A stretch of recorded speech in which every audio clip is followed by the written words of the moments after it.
I remember there was one where, I guess I'll just go off one in the MTC.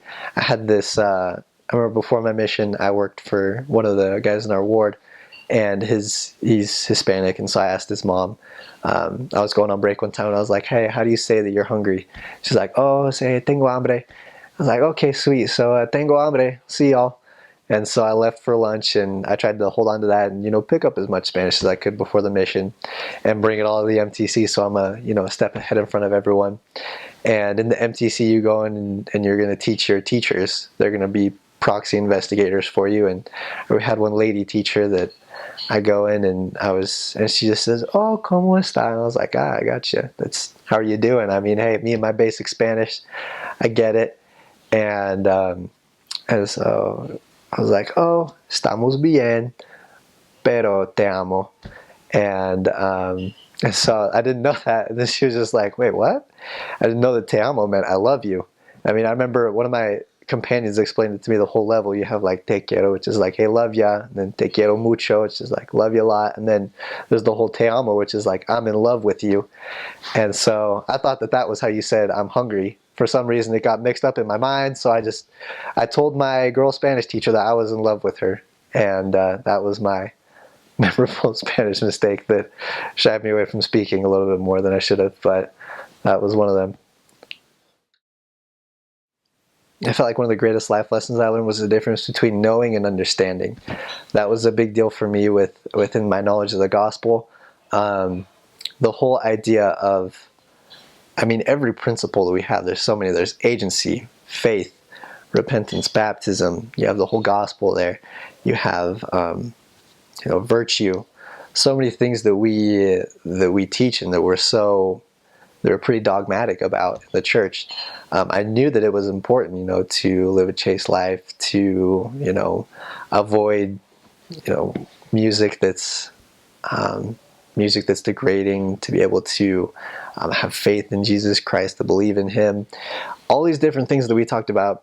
It was a knowledge for me, but I feel like in my mission, with continued study and everything, I came to understand them and get the whole feel of the why everything is the way it is. And so that was really what changed for me. And I feel like with that, my whole perspective on life changed. And so it wasn't like I gained any different knowledge. It wasn't like I learned some new secret, but I was able to come to understand all these things that I'd grown up learning and just take it. Instead of at surface level, I was able to understand it at a much deeper level and take it so much more seriously. Gosh, so many. Making tortillas. I learned how to make knives, like pocket knives and stuff. That was pretty exciting. We had like the what's it called? Little handle is a deer antler, so that was fun.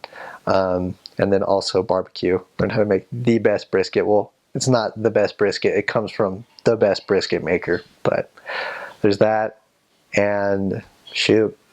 Yeah, I would have learned how to shoot really well, but we were not allowed to shoot. We got offered a service project on, there's the razorback pigs. Those things are like pests out there. And so one person asked us to do a service project and shoot pigs on their property. And I was like, dang it, if we could only shoot, we could serve some people finally. But yeah, those are some of my favorite skills I learned out there. Weather, tornadoes, and ice storms. Call them ice storms. It was pretty crazy. And I would also put in thunder, or not thunder, lightning. It's so beautiful. Being able to see these billowing clouds come in. I mean, Texas, it's like a pancake. There's no mountain anywhere, so you just see these billowing clouds come in, take over the sky. Lightning is everywhere, and you can see the build up for a tornado, and it starts to turn like greenish, and it'll get churning. And one came through an area right before I showed up there. They actually had a touchdown. And so that was pretty cool. And then these ice storms, that was when we were quarantined in, because all the sleet would come, and since it's so humid there, it would kind of like grab onto tree limbs and power lines. And it's like you put this icing cover over everything, and so all these power lines would fall, and these tree limbs, since they would get all that ice on them, they start to weigh more, and they'd crack down, and you could hear everything. Like, we just lay at night, and you'd hear things crack and just fall all over the place. And that one, we had a great stake service project. We were able to go clean up this city that was destroyed by an ice storm. But those were probably the most exciting. for most of my mission, we were able to, as we were able to teach, we were able to get our teaching pool built up and to be able to find people that were willing to be baptized. But there was this one space where we were just like, gosh, I mean, we're doing everything right. What are we doing wrong? I mean, we're finding people. We're finding just as many people as we'd found before. We're talking to everyone we see. It was like, how could I perform any better? And still people were just not willing to be baptized or accept, whatever invitation we had for them. And that had to be the toughest time of the mission for me, because it was once I'd gotten past, in the beginning of your mission, you're excited to be a missionary, and you're just like, dude, getting rained on while you're wearing a shirt and tie and you're in a flash flood. It's so exciting. You're just like, it's the greatest. I'm a missionary. I can do this. And in that part, I was just, it was halfway through my mission. I was like, I should have this down by now. And so that was the hardest experience for me. And you have your refiner's fire experiences, but endure it well. And after that, I mean, it was like this. It's like the rolling snowball. It just kept picking up momentum, and things kept happening. And I mean, it took a little bit of time, but I was able to push through it. Keep your attitude up. I feel like it was, as far as missionaries are concerned, it's so common for you to just have a negative view on things. You're like, oh, we can't teach anyone. The members won't feed us. It's hot outside. The mission sucks. And so many missionaries are like that. And I feel like that is the greatest strength that you could have as a missionary, is your attitude. Is as long as you're excited to be a missionary, you carry this influence with you, that no matter what's going to come your way, be it good or bad, it has this impact that you really can't change. And it's worth so much. And so that'd be the best way to treat any hard experience that comes. Great.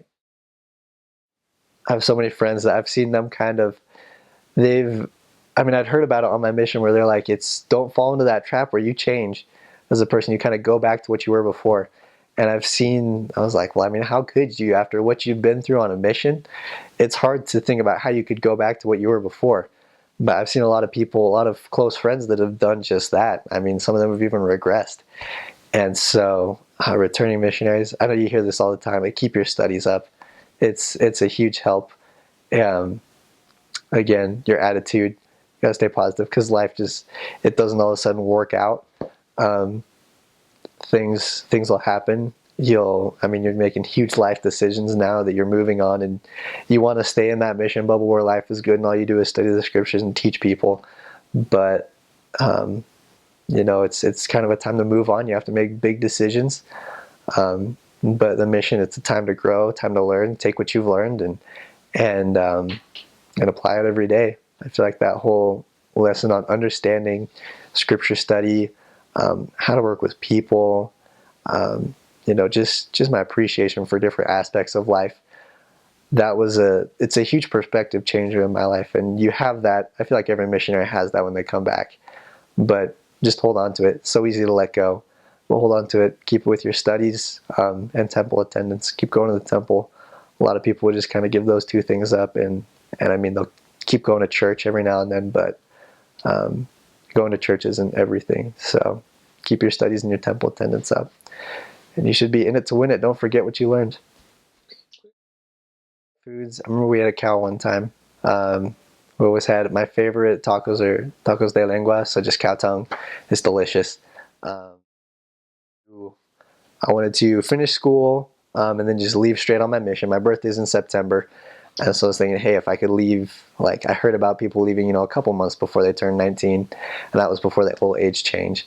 And I was like, yeah, I'll try and leave early, get back so I can jump right into school.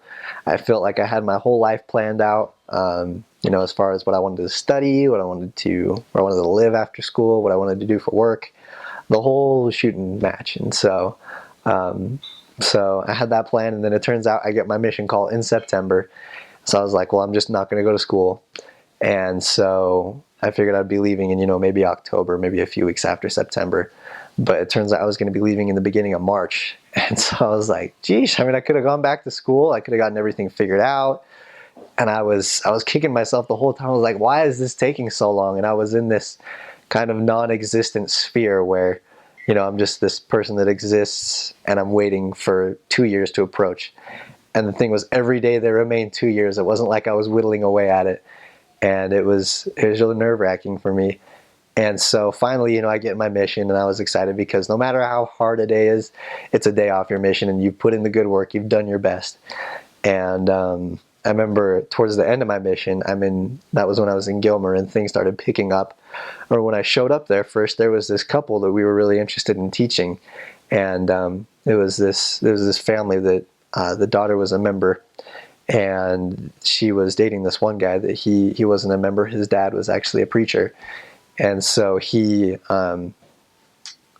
wanted to get to know him and teach him, but his dad was they shied away from it. His dad was very, no, we don't want you coming over. We don't want you teaching him. I can't remember exactly how it all played out, but I remember we couldn't go talk to him because they were very, we don't want him learning right now. He's not ready. And then it turns out that and we were trying to get closer, but then he got diagnosed with cancer. And so it was kind of, we tried to do our best to help and see what we could do, but the ward took care of most of that, and we would go and find people to teach. And so I remember as things start picking up in the area, we're getting to know more people and everything, and I'm reaching the end of my mission. I served there for 9 months, and so as I'm getting to the very end, we start talking to this guy again. His name was Mason. It was Mason and Christy, that couple that they had gotten married eventually. And so he was getting over cancer, and he was going through chemotherapy. And I remember just these things would start happening just in different areas. We'd get to see him, and he'd just come out of nowhere, and we'd just run into him. And so we talk about meeting with him. He'd be like, "Oh yeah, sure, sometime later I'll let you all know." And so, oh yeah, by the way, you're gonna get hooked on the word y'all. I tried to not to, but how could you not? It's just the way of life out there. And so we keep running into him, and finally, at the beginning of my last 6 weeks in my mission, he said, "Yeah, I like to hear the lessons." And we were all, "Dude, so stoked! It's finally gonna happen. We're gonna get to teach him." And there's those people that you get to teach, where some of them you're gonna spend a while teaching, and you have to spend a while helping them learn, the doctrine and everything, and grasp a hold of it. But this guy, every now and then you'll find those people that are just golden. They're just ready. And he was ready. He knew it. He'd seen it. He'd been kind of around the culture long enough. And I just remember teaching him. It was such an overwhelming experience to be able to see. It was like the cherry on top of my mission to see him come and to learn everything, and to be so excited about it, and to just immerse himself in really the culture of being a member. And he got baptized a few weeks before I left, and it was so cool to be able to just see how that all worked out. And my whole perception I remember I just had this, it was like this blanket of understanding and spirituality and whatever you have, satisfaction throughout the mission came over me. And I was thinking, dude, you were so angry that you had to wait for so long to leave on your mission, but look at what you could have missed out on. And there were so many other people that we were teaching that accepted, within the 6 months that I would have missed if I hadn't have understood that. And so this whole idea that I came to understand these things and make these relationships, like Mason, I went back a couple weeks ago and saw him get sealed to his wife, and it was these things. It was this domino effect that I would have missed out on.